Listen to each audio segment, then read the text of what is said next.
I'm Mitch Henck with some thoughts about what I've been observing in pundit reaction to the advances of ISIS in Iraq, the taking of Ramadi, continued beheading and executions of civilians, that kind of thing. I'm hearing from libertarians and also lefties, hey, why do we care? That's over there, doesn't affect us. Bill Maher has said on his HBO show, let's just buzz off and not get involved. That was our mistake in the first place. I will say there are two different things here to debate. 2003, going to war in the first place against Saddam Hussein, who had nothing to do with 9/11. Now, we thought at the time we were told they're weapons of mass destruction. We should keep in mind that at the time, former Secretary of State Lawrence Eagleburger opposed the war. Brent Scowcroft, the National Security Advisor under George Bush Sr., wrote an op-ed in the New York Times opposing the war. Other people opposed the war. Pope John Paul II, columnists Bob Novak and Pat Buchanan. There were a lot of serious people on the ground at that time who opposed the war.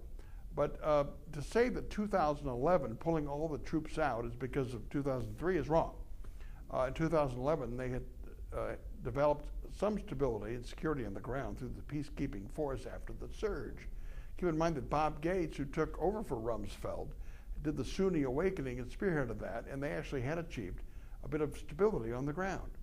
Now, the president decided to pull all the troops out in 2011, so now we have the vacuum filled by our friends in the black bandanas. Ask yourself this, if we pull all the troops out, the NATO troops out of Kosovo and the Balkans tomorrow, wouldn't we have ethnic cleansing in about a month? We have troops in South Korea.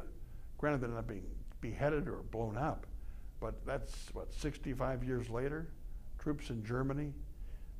So yeah, sometimes you have to be a peacekeeping force to avoid what we have now. Take the police out of big cities and chances are crime would go up. The 2011 decision to totally pull all the troops out and not have a provisional force was different from the 2003 decision to go to war in the first place.